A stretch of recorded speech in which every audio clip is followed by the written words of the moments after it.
Bonjour, je m'appelle Nadia Brière, je suis développeuse web chez Parcours 3, puis aujourd'hui je vais répondre à la question comment créer des pages dynamiques à plusieurs niveaux avec ODB sur HubSpot.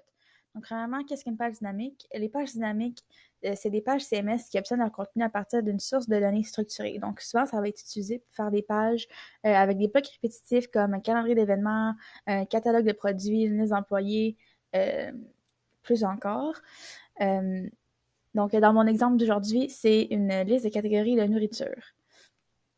Donc, on peut voir un peu qu'est-ce que le comportement que les pages dynamiques ont. Euh, voilà.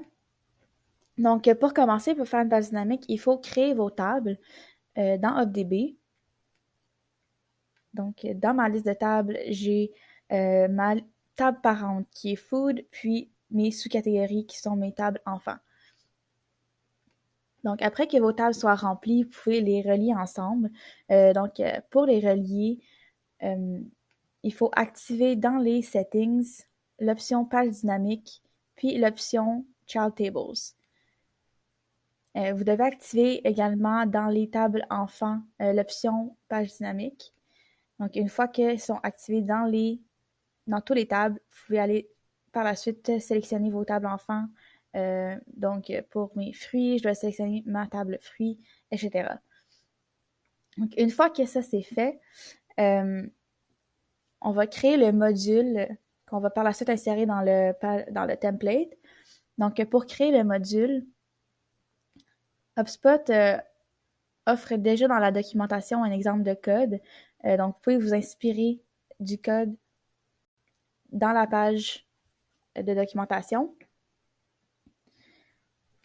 Puis, modifier à vos besoins, donc le HTML, le CSS, puis le JavaScript. Par la suite, vous pouvez aller intégrer le module dans votre page. Puis, il ne faut pas oublier, lorsque vous intégrez votre module, si je trouve la bonne page, il faut il faut sélectionner la table parente qui va aller chercher toutes vos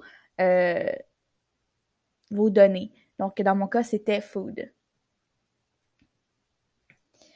Par la suite, vous pouvez ajouter le module et le template à vos besoins, donc faire toutes les autres features que HubSpot offre normalement. Puis, vous avez terminé votre page dynamique. Donc, ça peut ressembler à ceci. Puis, toute l'information est récupérée dans vos tables. Également, lorsque vous créez vos tables, vous pouvez ajouter tous les champs dont vous avez besoin ici, dépendamment de ce que vous faites. Donc, vous pouvez créer un champ pour dire la description de mon employé, le nom de mon employé, puis ajouter tout ce que vous avez besoin. Donc, c'est tout. Merci pour votre écoute et bonne journée.